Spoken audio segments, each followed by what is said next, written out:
My name is Sergeant Amelia Vance, and at 29, I thought I'd already been through hell and back. I was wrong. My father, Senator Richard Vance, is one of the most powerful men in Washington, D.C. He taught me one rule for survival: image is everything. And a military daughter, at an age when she was supposed to be marrying some prestigious lawyer, choosing a mechanic in a dusty army town? That was an image he would never accept. On the day I married Leo, my parents didn't show up. Instead, I got a phone call. My mother's voice was as cold as steel. "Amelia, your father is busy. He said he will not sacrifice his entire political career over one of your impulsive decisions." They thought they could just cut me off, treat me like some embarrassment to be hidden away. But they didn't know who was sitting in the front row of my little chapel that day. The photograph I sent them afterward made them call me back, frantically, nonstop. But before I reveal what that photo showed, let me know where you're watching from. Hit that like button and subscribe to follow the rest of this story. The air inside the small post chapel in Fayetteville, North Carolina, smelled of old pine and quiet promises. Sunlight, stained amber and blue by the glass windows, cut through the gentle haze of dust motes dancing in the air. It was a humble place, a world away from the marble cathedrals of Washington, D.C., where my family conducted their lives like state dinners, formal, cold, and for public consumption only. But here, it was warm. Here, I was home. The pews weren't filled with politicians and their smiling, calculating wives. They were filled with my family, my real family. The men and women of the 82nd Airborne, their shoulders broad and proud in their dress uniforms. They were loud and unapologetically alive, their laughter echoing off the wooden rafters before the ceremony began. They were the ones who'd had my back in places that would make my father's fundraisers faint. They had earned their seats here. My parents' seats, in the front row, were empty. But that row wasn't entirely vacant. Next to the space reserved for my mother and father sat a man who, at first glance, seemed entirely out of place. He was older, perhaps in his early 60s, dressed in a simple tweed jacket and worn corduroy pants that spoke more of a university library than a military wedding. He was quiet, his hands resting on his lap, but he had an air of intelligence that was impossible to ignore. And then there were his eyes. When he looked up and caught my gaze, a gentle smile touching his lips, it sent a shiver down my spine. They were my father's eyes, the same sharp, intelligent blue. But where my father's held the cold glint of ambition, this man's held a deep, settled kindness. He was my guest of honor. He was the reason for everything that was about to happen. Just before the music started, my maid of honor, Lieutenant Davies, handed me my phone. "It's your mom," she whispered, her brow furrowed with concern. I nodded, my face a calm mask I'd perfected over 29 years. I stepped into the small, quiet vestry, the heavy oak door closing behind me, shutting out the warmth of the chapel. I answered. "Amelia." Her voice wasn't warm. It was never warm. It was steel.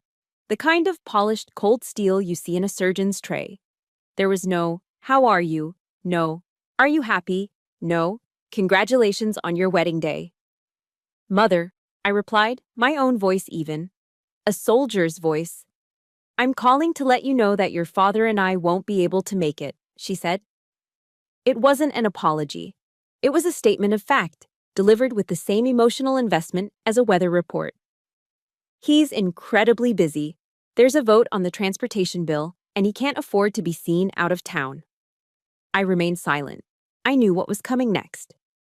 "He said," she continued, a slight edge to her voice now, "that he will not sacrifice his entire political career over one impulsive decision you've made." Impulsive. The word hung in the air between us, a carefully chosen weapon. At 29 years old, a sergeant in the U.S. Army who had led soldiers in combat, who had made life-and-death decisions under fire, I was still just a child making an impulsive choice in their eyes. Marrying Leo, a man with grease under his fingernails and more integrity in his little finger than my father had in his entire body, was not a strategic alliance. It was an embarrassment, a stain on the perfect family portrait. The writer Maya Angelou once said, "When someone shows you who they are, believe them the first time." I had given my parents hundreds of first times. This was simply the last. I understand, I said, and the two words were a blade, severing the final thread that connected us. I didn't wait for her reply. I ended the call. The party afterward was perfect. Not perfect in my parents' world. There were no string quartets or champagne fountains. It was perfect in my world. We held it in the backyard of our captain's house, under strings of fairy lights as the North Carolina sun began to set. The air was thick with the smoky, sweet smell of slow-cooked BBQ ribs. Kegs of local craft beer were sweating in ice-filled tubs. Leo, my husband, had his arm wrapped around my waist, his laughter the best music I'd ever heard. For a moment, I just soaked it in. This was real. This was mine. Then, I moved. "Captain Miller," I called out. My company commander, a good man with a booming laugh, came over. I pulled Leo close. Then, I walked over to my guest of honor. "Sir," I said softly, "would you mind taking a picture with us?" His kind eyes twinkled. "It would be my honor, Amelia." We stood there, the four of us, Leo and I in the middle, beaming. On one side, Captain Miller, representing the life of service and honor I had chosen. On the other, the quiet, scholarly man in the tweed jacket, representing a truth my parents had buried for decades. I held up my phone, snapped the picture, and looked at the image. It was a portrait of my happiness. It was also a perfectly crafted weapon. I opened my family's group chat, a digital space usually filled with my sister's brunch photos and my father's press releases. I attached the photo. I typed no words. I just hit send. For 3 minutes, there was silence. Then, my phone began to vibrate against the wooden picnic table. The screen lit up. Eleanor Vance. I ignored it. It stopped, then immediately started again. Senator Richard Vance. A beat of silence, then another buzz. Claire Vance. One after another, the calls came. Frantic. Desperate. A cascade of panic from their pristine world in D.C. They had seen the man in the photo, and they knew exactly what he represented. They knew the story he could tell. I looked at the screen, at my father's name flashing with an urgency he had never once shown for me. A slow smile spread across my face. I picked up the phone, not to answer, but to hand it to Leo. He looked at me, saw the victory in my eyes, and took it without a word. With a simple press of his thumb, he powered it off. The frantic buzzing stopped. All that was left was the sound of our friends' laughter and the soft evening breeze. The game had completely changed. My gaze drifted from my husband's loving face to the man sitting quietly at a nearby table. He has my father's eyes, the same eyes that had looked at me with such disappointment for years. But his were kind. I remember the first time I saw that kindness, on a rainy day when I thought I had nowhere else to go. The invisible scars are always the ones that hurt the most. They don't bleed, they don't bruise, but they ache with the memory of every silent judgment, every dismissive glance. My childhood was a collection of such scars, a carefully mapped atlas of my own inadequacy. I remember when I was 16, I'd spent months on my project for the state science fair, a study on bioremediation of contaminated soil. It was complex, it was important, and I won first place. I came home clutching a blue ribbon and a small trophy, my heart pounding with a fragile, hopeful pride. I found my father in his study, reading the Wall Street Journal. He glanced up when I came in, his eyes scanning the ribbon in my hand. He gave a single, curt nod. "Good," he said, his attention already returning to the stock market report. But Claire was just made captain of the cheerleading squad. Now that's how you build relationships. And just like that, my months of intellectual labor, my passion, my achievement, it all evaporated. It was rendered worthless next to my younger sister's social victory. In the Vance family, intelligence was a commodity, but popularity was currency, and I was always bankrupt. My father's cruelty was a sharp, quick blade, but my mother's was a slow-acting poison. She was the architect of our family's peace, a peace built on the foundation of my silence. Some of my most vivid memories are of dinners at the Chevy Chase Club in Maryland. It was my father's preferred stage. Surrounded by manicured lawns and the hushed clinking of silverware on fine china, he would put me on trial. He'd grill me on current events, on foreign policy, on economic theory. It wasn't a discussion, it was an interrogation. The other families at nearby tables would smile politely, oblivious to the public execution taking place. If I answered correctly, he'd simply move on. But if I faltered, if I offered a differing opinion, he wouldn't raise his voice. He would just look at me. A cold, heavy stare of disappointment that pinned me to my chair, that made the lobster bisque taste like ash in my mouth. It was a public humiliation, designed to remind me of my place. One night, after a particularly brutal dinner, I followed my mother to her bedroom. I was 14, and tears were streaming down my face. "Why don't you ever say anything?" I choked out, the words raw with a pain I couldn't hold in any longer. "Why don't you ever defend me?" She was sitting at her vanity, removing her pearl necklace. She didn't look at me in the mirror. She just watched her own hands as they methodically unclasped the pearls. She sighed, a sound of profound weariness. "Amelia, don't make things more difficult than they need to be," she said, her voice soft but firm. "This family needs peace." Her peace. A peace I had to pay for with pieces of myself. I realized then that my mother wasn't a passive observer. She was a willing accomplice. Her silence wasn't weakness. It was a choice. She had chosen the pearls. She had chosen the status. She had chosen peace over her own daughter. The man from the wedding, the one with my father's eyes. I'd seen him once before, in a ghost of a memory. I was maybe 10 years old, exploring the dusty attic, and I'd found an old, leather-bound photo album. Tucked in the back was a picture I'd never seen. It showed my father, much younger, with his arms slung around another young man who looked so much like him they could have been twins. They were both grinning, leaning against an old Ford Mustang, the very picture of youthful joy. A joy I had never once seen on my father's face. I brought the album downstairs. "Mom," I asked, pointing to the photo, "who is this?"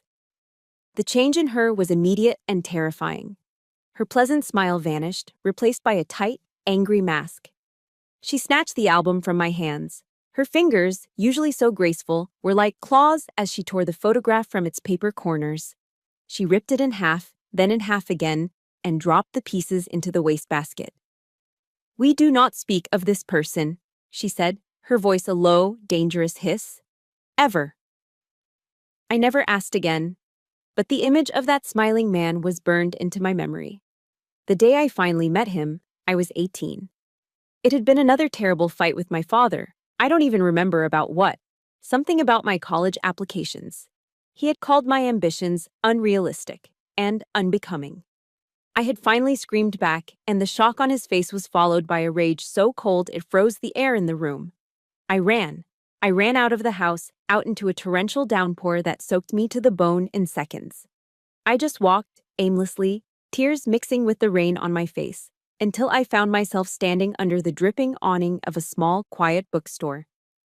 Vance's, Tomes, and Tales, the sign read in faded gold letters.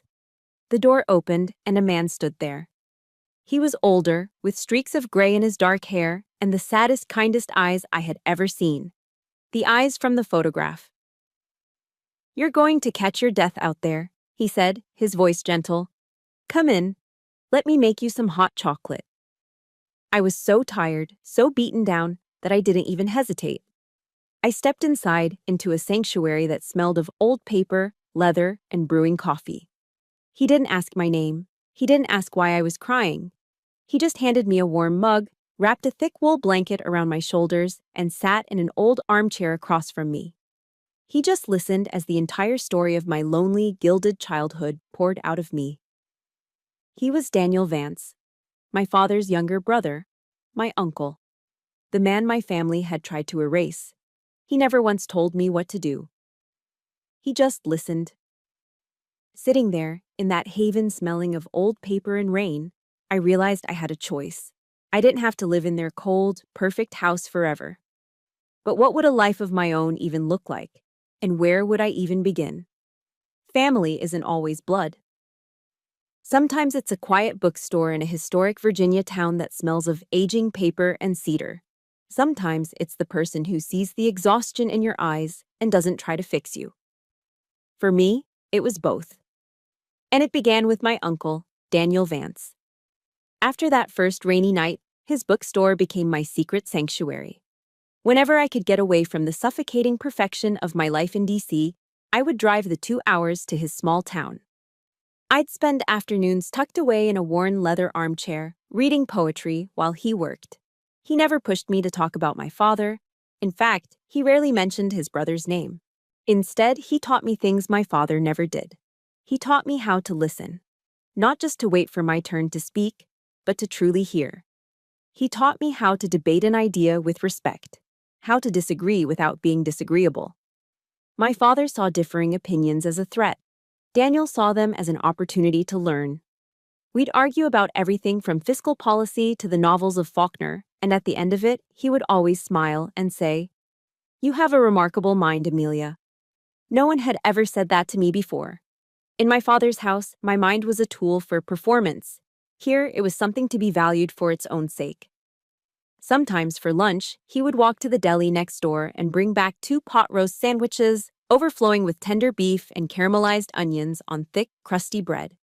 We'd eat them right there, amongst the stacks of books, a simple meal that felt more like home than any of the catered dinners of my childhood.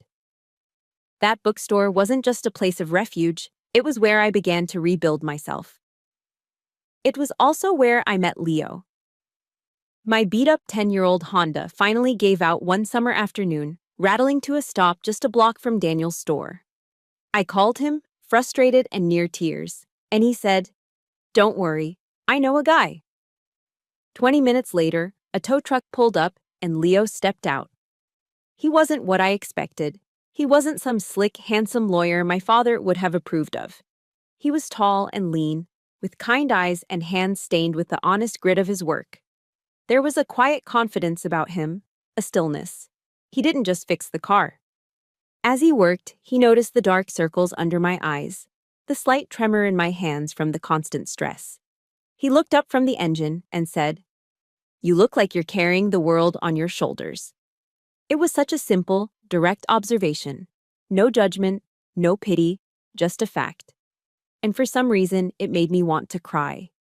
He didn't try to solve my problems. He didn't offer advice. He just saw me.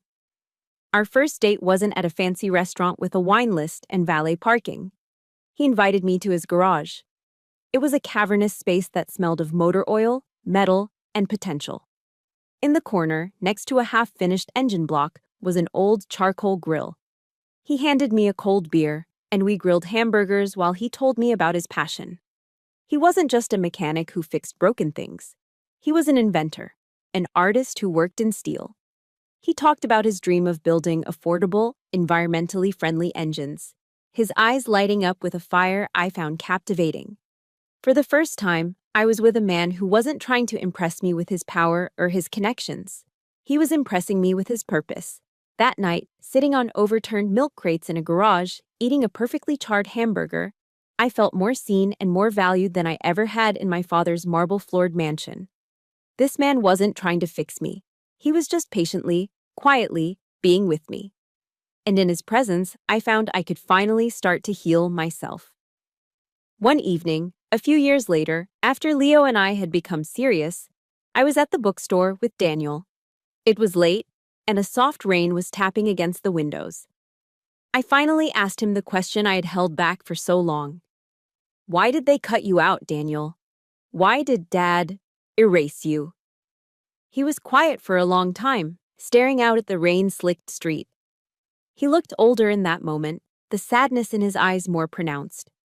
"Your father and I started a real estate development company together, a long, long time ago," he began, his voice low. "We were young, ambitious. Richard was the face of the operation, charming, ruthless. I was the numbers guy, the strategist. We were a good team." He paused, taking a slow sip of his tea. Then an opportunity came up, a big one. A zoning deal that would make us rich beyond our wildest dreams. But it was dirty. It involved pressuring a lot of small landowners, using political leverage that was unethical, to say the least. It required us to become the kind of men we'd always sworn we wouldn't be. He looked at me then, his gaze steady and clear. I said no. I told him I couldn't do it, that it wasn't right. I tried to convince him to walk away. But Richard, he saw it as his one shot. He told me I was weak, sentimental. He said I was holding him back. The story came out in a quiet, measured tone, free of bitterness, full of a deep, ancient sorrow. So, he made a choice. He restructured the company, used a legal loophole to push me out with a pittance, and took the deal himself. He became Senator Richard Vance, and I became the jealous, failed brother. A convenient story. One that everyone in D.C. was happy to believe. He reached across the table and placed his hand over mine. His hand was warm, steady. I tell you this not to make you hate your father, Amelia. I tell you this so you understand what he values most. He didn't just push me out, he built his entire empire on that one decision, and he will do anything to protect it. His words hung in the quiet air of the bookstore, heavy with unspoken warning. It was no longer just a story about the past, it was a map of the future. A future I now knew I was walking straight into. The peace we'd found in Fayetteville was a quiet, sturdy thing, built of shared meals and silent understanding. But the warning in my Uncle Daniel's voice lingered in the back of my mind. He will do anything to protect it. I just never imagined anything would look like a brand new obsidian black Mercedes rolling up to Leo's dusty garage. And I certainly never imagined my sister Claire stepping out of it. She looked like a creature from another planet. Dressed in a silk blouse and tailored trousers that probably cost more than my first car, she navigated the gravel driveway in her heels as if it were a minefield. Her presence was so utterly out of place, it was almost comical. The sleek, silent luxury of her car against the backdrop of welding tools and engine hoists was a perfect metaphor for our two worlds. She was carrying a large wicker basket, the kind you see in glossy magazines, cellophane glistening over a carefully arranged assortment of cheeses, crackers, and wine. The logo was unmistakable, Dean and DeLuca, a peace offering from the high temple of overpriced groceries. Amelia, she chirped, her smile as bright and fake as a department store Christmas tree. I was in the area and thought I'd stop by. In the area. Fayetteville, North Carolina was a 6-hour drive from D.C. I leaned against the garage door frame, crossing my arms. Leo came to stand beside me, wiping his hands on a rag, his presence a silent, solid wall at my back. "Hello, Claire," I said, my voice flat. Her eyes did a quick, dismissive sweep of the garage, a flicker of distaste crossing her features before being replaced by that relentless smile. "And you must be Leo," she said, extending a perfectly manicured hand. "It's so wonderful to finally meet you." Leo shook her hand, his grip firm. He didn't say anything. He didn't have to. Claire launched into her performance. "Mom and Dad feel just terrible about the wedding," she said, her voice dripping with manufactured sincerity. "Things have just been so hectic, but they want to make it up to you. To all of you." She placed the basket on a workbench, pushing aside a set of spark plugs. "They want to host a dinner party. At the house in D.C., a proper celebration to welcome you, and Uncle Daniel, back into the family." She painted a beautiful picture of reconciliation, of a warm family reunion. But her words were laced with a language I knew all too well. She kept using phrases like mutual interests and combining our strengths. It wasn't an invitation, it was a business proposal. This wasn't about family, it was about assets. I just stared at her, my silence making her visibly uncomfortable. She started to fidget with the cuff of her blouse. "Look, Amy," she said, dropping the pretense slightly. "It would just be better for everyone if we could present a united front. You know how Dad is. He can't stand the idea of an outsider to the Vance family running something so important." And there it was, the slip, the single careless sentence that exposed the entire sham. An outsider running something so important. My blood ran cold. What did she mean? After a few more minutes of awkward pleasantries, Claire finally retreated to her pristine German car and sped away. leaving a cloud of dust and the cloying scent of expensive perfume in her wake. The garage was silent for a long moment. The Dean and DeLuca basket sat on the workbench like a bomb. I turned to Leo. What was that about? What is she talking about? An outsider running what? He looked at me, his kind eyes serious. He took my hands in his. Amelia, he began, his voice steady. There's something I should have told you sooner. I loved that you fell in love with me when I was just a mechanic. He led me to the back of the garage, to a door I'd always assumed was a storage closet. He unlocked it and flicked on a light. My jaw dropped. It wasn't a closet, it was a lab. Clean white walls were lined with computer servers, diagnostic equipment, and complex schematics. In the center of the room, on a pristine workbench, was a sleek, compact battery array, glowing with a soft blue light. This garage isn't just a garage, he said quietly. It's my headquarters. My name is Leo Miller, and my company is LM Technologies. The name hit me like a physical blow. LM Technologies was the ghost in the machine of the DC defense world. A mysterious, brilliant startup that had just come out of nowhere and won a massive Pentagon contract for next-generation battery technology for military vehicles. A contract that a major defense contractor, one that my father had been lobbying for heavily, was expected to win. Leo had beaten my father. The photo. The phone calls. Claire's sudden appearance. It all clicked into place with sickening clarity. They didn't care about Daniel. They didn't care about me. They wanted him. My father couldn't beat Leo, so he was trying to absorb him, to control him. I wasn't shocked that Leo was successful. I always knew he was brilliant. What overwhelmed me, what brought tears to my eyes, was the profound realization that this incredible man had loved me, had chosen me, when he had nothing to gain. He had let me believe he was just a simple mechanic, and he had valued me for who I was, not for what my name could do for him. He had given me the one thing my own family never had: unconditional love. The dinner invitation wasn't an olive branch, it was a trap. It was a hostile takeover bid, and I was supposed to be the leverage. I looked at Leo, at this good, strong man who was my husband, my partner, my true family. I saw the quiet strength in his eyes, and I felt my own resolve harden into something unbreakable. The fear and hurt I had carried for so long finally burned away, leaving behind a cold, clear certainty. If you've ever felt like your worth to your family was tied to what you could do for them, please hit that like button to show your support. And in the comments below, just type the words, "I understand," because I need to know I'm not alone in this fight. I took a deep breath, the smell of oil and steel filling my lungs.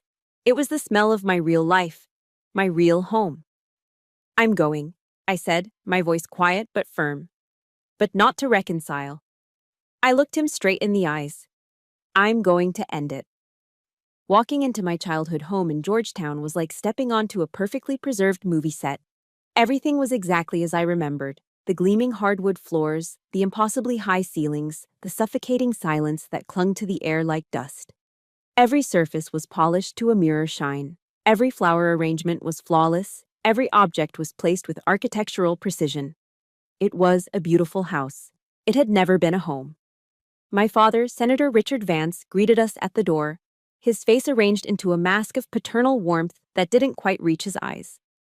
My mother, Eleanor, stood beside him, a perfect hostess in a cashmere dress, her signature pearls gleaming at her throat. "Amelia, darling," she exclaimed, air-kissing the space beside my cheek. The performance began immediately.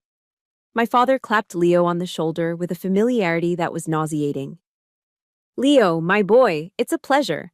I've been hearing great things about your hidden talents." The word hidden was laced with a subtle condescension, as if Leo had been a clever trick he'd only just discovered. Then he turned to Daniel, the brother he had financially ruined and socially exiled for over 30 years. He smiled, a wide politician's smile. "Daniel, it's been too long. Welcome home." He said it as if they had simply lost touch, as if Daniel had been on a long vacation instead of living in forced obscurity. I watched my uncle's face remain perfectly neutral, his quiet dignity a shield against the staggering hypocrisy of the moment. I felt a wave of nausea. This wasn't a family reunion. It was a strategic negotiation, and we were the opposing counsel. Dinner was served in the formal dining room, under a crystal chandelier that dripped light onto the polished mahogany table. The meal was an elaborate, multi-course affair catered by one of DC's finest chefs. The wine was a vintage Bordeaux that cost more per bottle than my monthly rent. Everything was designed to impress, to intimidate, to remind us of the power we were up against. Throughout the meal, my father held court, directing a series of thinly veiled insults disguised as casual conversation. Each one was a carefully aimed dart. "It's a relief Amelia found a man who can provide for her," he said to the table at large, swirling the red wine in his glass. "That military career, well, it's noble, of course, but it doesn't exactly lead anywhere, does it?" He was dismissing my service, my rank, my entire identity, reducing it to a quaint but unprofitable hobby. He turned his attention to Leo. So, a mechanic from a small town. Quite the Cinderella story. It's amazing what a bit of luck and the right connections can do for a man. He was painting Leo's genius as a fluke, while subtly positioning himself as the right connection Leo now needed. Leo just smiled politely, taking a sip of water. Daniel remained silent, observing. I ate my seared scallops, each bite tasting of ash. I didn't say a word. I just watched my father, my eyes narrowed, cataloging every lie, every manipulation. I was a soldier on reconnaissance, mapping the enemy's position before the battle began. After dinner, my father led the men into his study. "Let's talk business," he said with a booming, false cheer. My mother tried to steer me toward the living room for coffee, but I just shook my head. "No, I'll be joining them." The study. It was the same room where he had berated me, belittled me, and broken my spirit more times than I could count. The same mahogany desk, the same leather chairs, the same suffocating smell of old books and power. My father sat behind his desk, the chairman of the board of our dysfunctional family. He gestured for Leo and Daniel to sit. I remained standing by the door. He wasted no time. He leaned forward, a predator closing in on his prey. "Leo, your technology is revolutionary, truly. But technology alone isn't enough. To operate at the level you're capable of, you need political protection. You need access.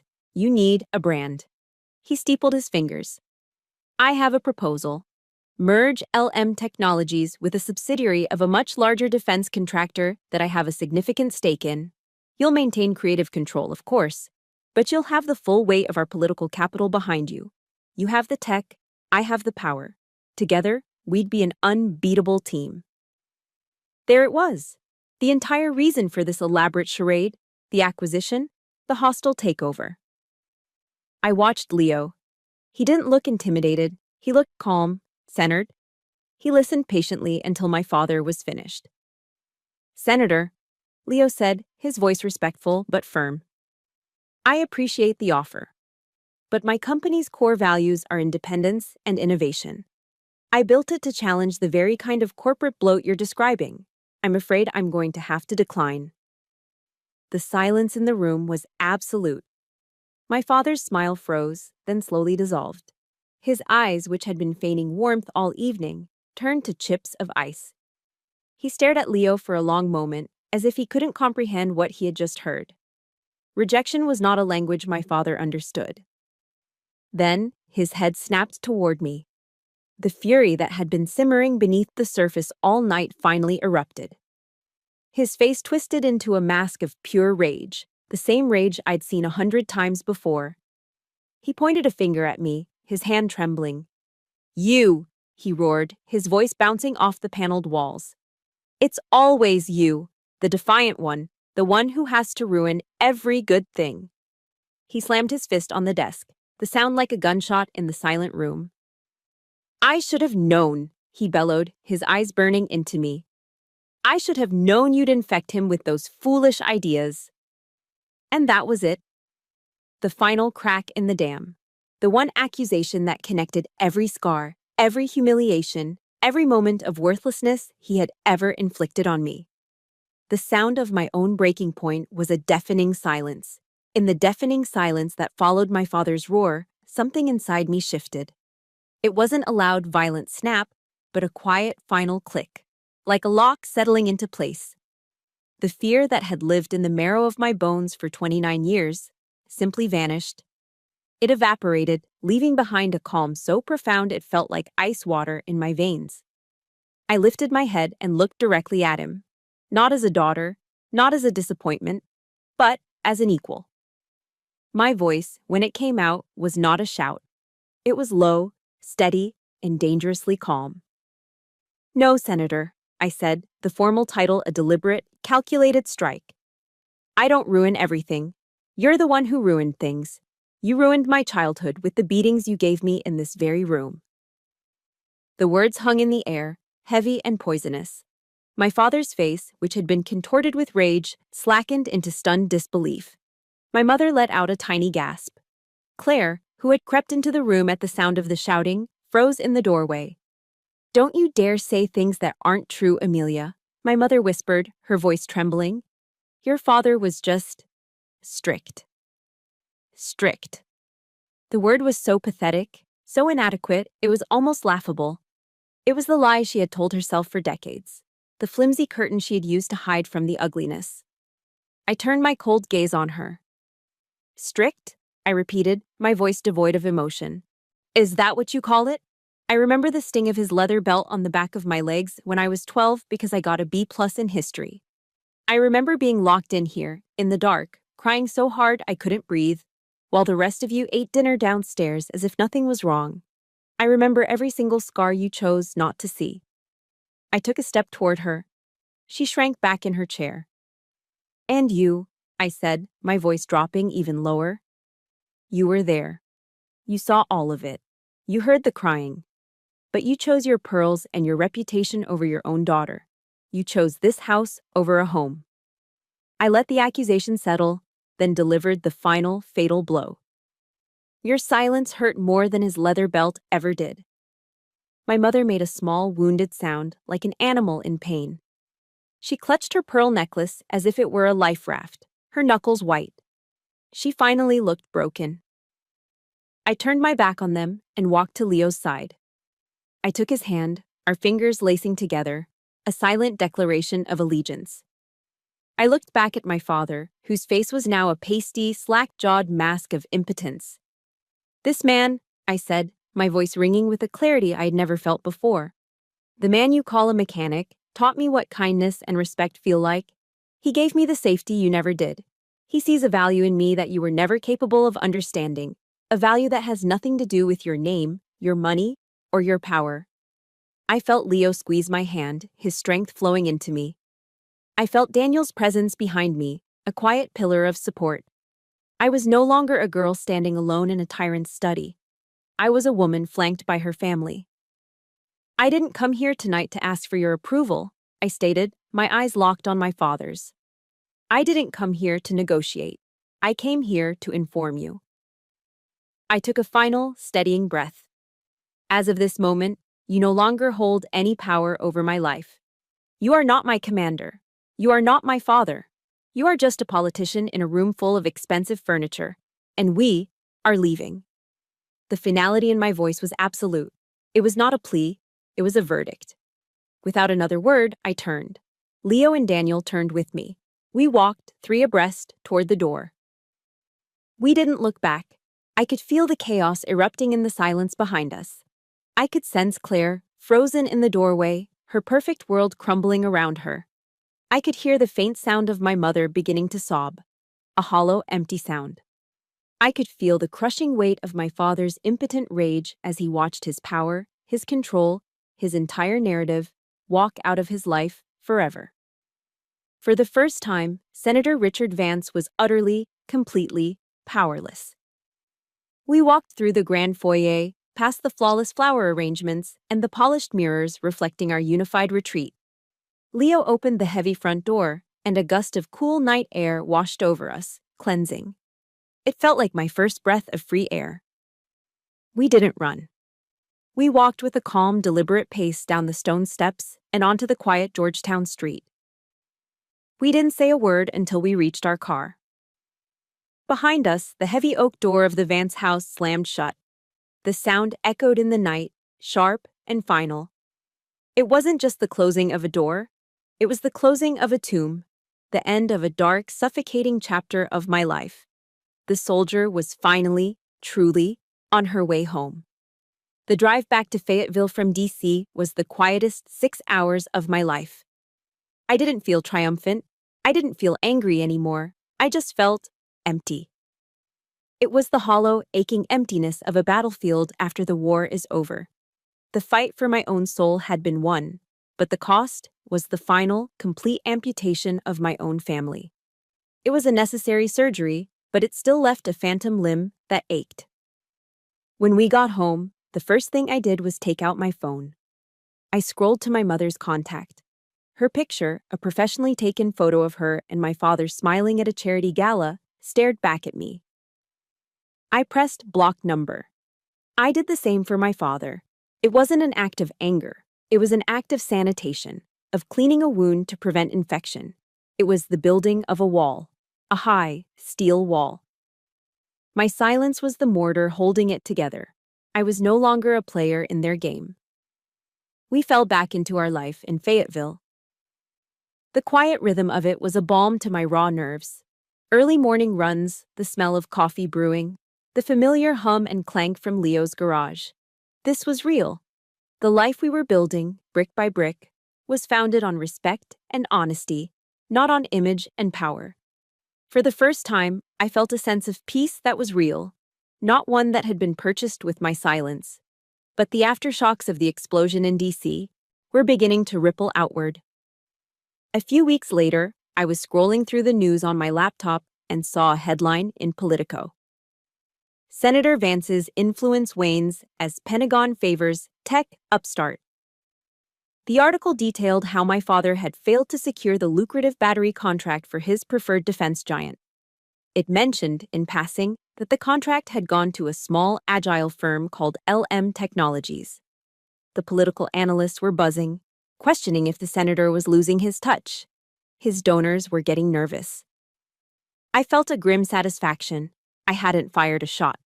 My father's empire was beginning to crack under the weight of its own arrogance. He had tried to acquire the future, and when he failed, the future simply passed him by. The consequences weren't just political. They hit closer to home in a way I hadn't anticipated. One afternoon, my phone rang. It was a number I didn't recognize, so I let it go to voicemail. A few seconds later, a text popped up. "Amy, please pick up. It's me. Claire." With a heavy sigh, I called her back. The voice on the other end was not the chirpy, condescending tone of my sister. It was the ragged, desperate sob of a girl whose entire world had just been shattered. "He called it off," she wailed, without any preamble. "Jonathan's family. They called off the engagement." Jonathan was Claire's fiancé, the heir to a hotel fortune.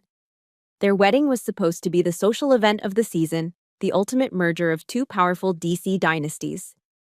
His father said that our family's long-term stability was in question, she cried.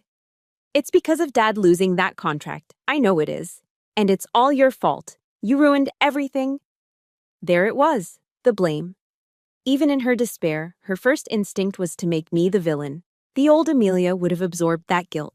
The old Amelia would have apologized. The new Amelia just listened. I let her cry it out. I let her vent all her anger and fear and frustration. I didn't defend myself. I didn't argue. I just stayed on the line, a silent, steady presence. There was no joy in her suffering. I wasn't reveling in her pain. Seeing my sister, the golden child who had always floated through life on a cloud of privilege, so utterly broken, it just made me sad. Sad for the hollow life she had been raised to value. When her sobs finally subsided into shuddering breaths, I spoke. My voice was gentle, but firm. "Claire," I said, "I'm sorry you're hurting." She was quiet for a moment, probably shocked that I wasn't yelling back. "I can't fix this for you," I continued. "I can't talk to Jonathan's family. And I won't talk to Mom and Dad to try and smooth things over. That life, that world, it's not mine anymore." "So you're just going to do nothing?" she asked, her voice thick with disbelief. No, I'm not going to do nothing. If you want to build a life of your own, a real one, I'll help you. I'll help you write a resume. I can make some calls, help you find a real job, a place of your own. I can help you learn how to stand on your own 2 feet. I paused, letting the offer sink in. Then I drew the line, the boundary that I knew was essential for my own survival. But I will not come back to that house, and I will not engage with mom and dad. That is my boundary, non-negotiable. Have you ever had to set a difficult boundary with a family member to protect your own peace? It's one of the hardest and most important things we can do. If you get it, if you support this decision, please give this a like. And in the comments, just write 2 simple words. Good for her. I'd love to see that wave of support. Claire was silent on the other end of the line. I could almost hear the gears turning in her head as she tried to process an offer that wasn't based on manipulation or mutual gain, but on genuine, conditional support. I have to go, Claire, I said finally. The offer stands. You know how to reach me. I hung up the phone. I hadn't punished her. I hadn't gloated. I had used my power not as a weapon, but as a tool to build a bridge she could choose to cross, but one that stopped firmly at the edge of my own hard-won peace. I had drawn my line in the sand. But as I sat there, I started to realize that the consequences of that night were bigger than just our family. The cracks were starting to show on the outside, for the whole world to see. They say that a house built on a rotten foundation will eventually collapse under its own weight. I didn't have to push it. I didn't have to light a match. I just had to step away and wait for the laws of physics to do their work. The first tremor came about a month after the dinner party. It arrived not as a dramatic confrontation, but as a headline on the front page of the Washington Post website. I was drinking my morning coffee when Leo slid his laptop across our small kitchen table. You should see this, he said quietly. The headline was stark: The Senator's Original Sin. How Richard Vance Built an Empire on a Foundation of Betrayal.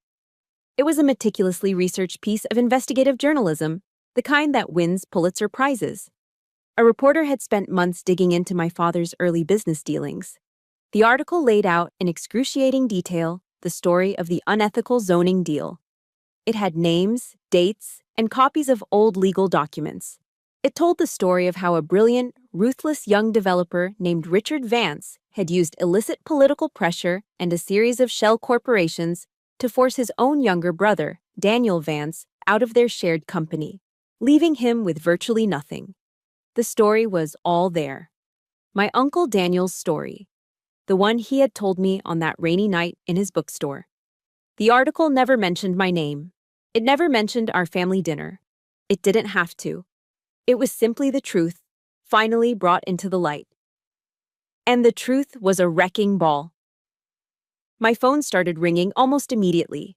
It wasn't my family this time. It was reporters, the New York Times, CNN, Politico. They all wanted a comment. They wanted the estranged military daughter's take on her father's political scandal. They wanted the inside story. They wanted me to pour gasoline on the fire. I didn't answer a single call.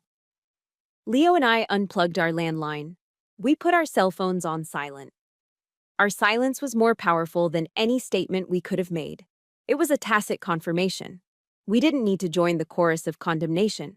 My father's enemies, the ones he had made over a lifetime of ruthless ambition, were more than happy to do that for us. His empire was burning, and he had lit the match himself 30 years ago. The fallout was swift and brutal. Within a week, my father's key donors began to pull their funding. An ethics committee was formed in the Senate to launch a formal investigation. The story dominated the 24-hour news cycle. He was no longer Senator Vance, the powerful dealmaker. He was Richard Vance, the corrupt politician who had betrayed his own brother. His image, the one thing he had worshipped above all else, was shattered. 2 weeks after the article was published, he held a press conference. I watched it on a small TV in the corner of Leo's garage. He stood at a podium, looking older and smaller than I had ever seen him. He announced he was resigning from the Senate, effective immediately, citing the need to focus on his family and personal matters. It was a lie, of course, one last piece of political theater. But no one was buying it anymore. The political empire was gone. The financial one soon followed. The real estate company at the heart of the scandal was hit with a barrage of lawsuits from the families of the landowners he had cheated decades ago. The Vance family fortune, built on a single act of betrayal, began to hemorrhage money. The perfect family portrait had been torn to shreds, the pieces scattered in the wind. They had lost everything they valued: the power, the money, the reputation. Amidst the storm, a single quiet piece of correspondence arrived in our mailbox. It was a simple, cream-colored envelope addressed to me in a familiar, elegant script. But the return address wasn't the grand house in Georgetown. It was a small P.O. box in a little town in rural Virginia I had never heard of. I opened it. The letter inside was a single sheet of matching stationery. It was from my mother. She didn't offer excuses. She didn't ask for pity. She didn't even apologize, not in the traditional sense. Her words were simple, stark, and stripped of all pretense. She wrote, "Amelia, I was wrong. I spent my entire life helping your father build a house, and I forgot to build a family. I have left him. I don't know where I am going, but I know I cannot stay there. I understand if you never want to see me again. Eleanor." I read the letter 3 times. My father's downfall had brought me a cold, grim sense of justice. But this was different. This was just sad. It was the wreckage of a life, laid bare in 3 short sentences. It was the confession of a woman who had woken up at the end of her life to find herself living in the beautiful, empty museum she had helped create. She wasn't asking for forgiveness. She was just stating a fact. A fact as cold and hard as the truth that had just torn our family apart. Forgiveness wasn't on the table, but for the first time I wondered, what was? My mother's letter sat on my kitchen counter for 3 weeks. I'd walk by it, see her elegant, looping handwriting on the envelope, and feel a complicated knot tighten in my stomach. It wasn't anger anymore. It was something quieter, more confusing. Leo never pressured me. He'd just see me looking at it and say, "Whatever you decide, I'm with you." His support was the solid ground beneath my feet, giving me the courage to finally make a choice. It wasn't about her, I realized. It was about me. I wrote back a short, simple note with the time and the address of a small coffee shop halfway between her new town and Fayetteville. The woman who sat across from me in that brightly lit cafe was someone I barely recognized. The impeccable blonde coif was gone, replaced by soft, unstyled hair with visible gray roots. The designer clothes were gone, swapped for a simple sweater and jeans. For the first time in my life, I saw my mother without her armor. No makeup masked the tired lines around her eyes. No pearls gleamed at her throat. She looked older. She looked exhausted. And she looked more real than she ever had before. The conversation started awkwardly. We talked about the weather, about the coffee. The small talk felt like a fragile bridge over a vast canyon of unspoken words. Then, she started to talk. She told me about her new life. She had a small apartment. She was working part-time at a local library. She was taking a pottery class. It was a small, quiet life, the kind she had been raised to look down upon. "I was a coward, Amelia," she said, her eyes fixed on the ceramic mug in her hands. She wasn't making excuses. She was stating a fact. "I was so terrified of your father, of losing the life he gave me, that I stopped being a mother. I just played the part he wrote for me." She finally looked up, and her eyes were filled with a profound, bottomless shame. "There is no excuse for what I allowed to happen to you. I know that." I listened. I didn't interrupt. I just let her truth, her broken, ugly truth, fill the space between us. And as I listened, I felt the last of the hardened anger inside me begin to soften, not into forgiveness, but into a kind of sad understanding. We sat in silence for a long moment. The only sounds were the hiss of the espresso machine and the quiet chatter from other tables. "I forgive you," I said, and the words felt strange and new on my tongue. She looked up, startled, tears welling in her eyes. "Amelia, you don't have to." "I know," I interrupted gently. "I'm not doing it for you. I'm doing it for me." I leaned forward, my voice quiet but clear. I forgive you because I deserve to have peace. I forgive you because I cannot carry this anger around for the rest of my life. It's too heavy. I saw a flicker of hope in her eyes, and I knew I had to draw the line immediately before that hope could grow into a dangerous expectation. But that doesn't mean things go back to the way they were, I continued, my voice steady. There is no going back. We can't erase the scars. I laid out the new terms of our engagement, the non-negotiable boundaries. We can start over. But it will be slow. There will be no more fake family dinners. No more performances. There will only be honesty. And you have to respect that. You have to respect my life, my husband, and my home. You have to respect my peace. She just nodded, tears streaming silently down her cheeks. It wasn't the cathartic movie scene reconciliation. It was something much more real. It was the beginning of a fragile, tentative truce built not on sentiment, but on brutal honesty. A new foundation, on cleared ground. After another moment of silence, she asked the question I knew was coming. Her voice was barely a whisper. And your father? I didn't have to think about the answer. The decision had already been made, long ago, in the cold silence of his study. I shook my head slowly. I have nothing to say to him, I said. The words were not born of hatred, but of a quiet, final acceptance. I hope he finds some kind of peace for himself one day, but I will not be the one to bring it to him. That door was closed, locked. The key melted down. It was the healthiest, most necessary decision of my life. I was no longer waiting for the father I wished I had. I was accepting the one I got and choosing to walk away. Driving away from the coffee shop, I didn't feel sadness or anger, just quiet. I had closed a door on my father and opened a new, fragile one with my mother. But the most important door was the one in front of me, the one leading back to Leo. To the life we were building. A life not based on the past I had survived, but on the future I was choosing to create. The sunrises in Fayetteville are different from the ones in D.C. In Washington, the sun seems to fight its way through a haze of ambition and concrete. Here, it just arrives.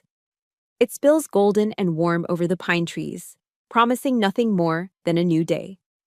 And for the first time in my life, that's all I need. It's been 5 years since that dinner, 5 years of quiet, steady, beautiful life. I'm still a sergeant in the Army, but something has changed. I no longer wear the uniform as armor to hide myself from the world. I wear it with a simple, quiet pride. It's a part of who I am, not an escape from who I was. Our house isn't a mansion. It's a modest, rambling ranch with a big backyard, usually littered with Leo's half-finished projects and our son's toys. Our son. His name is Sam. He has Leo's kind eyes and my stubborn chin. Our home is loud. It's filled with the sound of a 4-year-old's questions, with the banging of pots and pans, with open debate and easy laughter. It is perfectly imperfect. It is safe. Just last week, I was helping Sam build a complex Lego spaceship. He was getting frustrated, trying to force a piece where it didn't belong. The plastic brick wouldn't click into place, and he let out an angry little growl, his small face clouding over. He balled his fist and was about to smash the whole thing to pieces. "It's stupid," he yelled. In that moment, a ghost of a memory flickered through me. The memory of a cold stare, of a father's heavy sigh of disappointment, of the feeling of being fundamentally wrong. The old programming, the cycle of impatience and punishment, was right there, waiting. But a cycle is only a cycle until someone is brave enough to break it. I knelt down on the carpet, getting on his level. I didn't grab the toy. I didn't tell him to stop being difficult. I just looked him in the eyes. "It's not stupid, buddy," I said, my voice soft. "It's just tricky. It's okay to get frustrated. Let's take a look together. We can figure it out. Mom and Dad are right here to help." He looked at me, his little brow still furrowed and his fists slowly uncurled. We worked on it together, and when the piece finally snapped into place, his face lit up with a triumphant grin that was pure sunshine. In that small, ordinary moment, sitting on the floor of my living room, I knew I had won the most important war of my life. I was not my father's daughter anymore. I was Sam's mother. Today is a sunny Saturday, and the backyard is full. Uncle Daniel is here, his kind eyes crinkling as he watches Sam chase a butterfly. My mother, Eleanor, is here too. Our relationship is a quiet, careful thing. We talk on the phone once a week. She comes to visit every couple of months. There's still a space between us, a canyon of unspoken history. But we are learning to build a new, more honest bridge across it. She sits in a lawn chair, a small, peaceful smile on her face, just watching. My sister Claire is here. She's different now. After her engagement fell apart, she took my offer. She got a job. She has her own small apartment in Charlotte. She's still finding her way, but she's doing it on her own terms. The brittle entitled girl is gone, replaced by a woman who's a little lost, but a lot more real. And Leo? He's at the grill, flipping burgers, laughing at something Daniel said. He's the steady, unwavering heart of this world we've built. LM Technologies is a huge success, but you'd never know it. He's still the same man who won my heart in a dusty garage. Last year, Leo and I used some of the company's profits to start a small foundation. We call it the Daniel Vance Scholarship Fund. It provides full scholarships for promising engineering students from low-income backgrounds. It's our way of taking a legacy of betrayal and bitterness and turning it into a legacy of opportunity and hope. I look around at this chaotic, beautiful, real collection of people in my backyard. This is my family. Not the one I was born into, but the one I chose. The one I built. My father taught me that image is everything. He was wrong. Love is everything. Safety is everything. Honesty, patience, kindness. These are the things that build a life. And the freedom to be your own flawed, authentic self, that is the only real power in this world. I am a soldier. For years, I was fighting a war on the wrong front. But now, finally, I have found my way home. My journey home is complete. But I know that for many of you, it might just be beginning. If any part of my story resonated with you, the feeling of being unseen, the fight for your own peace, or the joy of building a family you chose, please know that you are not alone.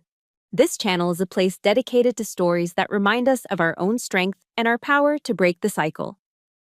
If you believe in that mission, please consider subscribing and sharing this with someone who might need to hear that they too can find their way home.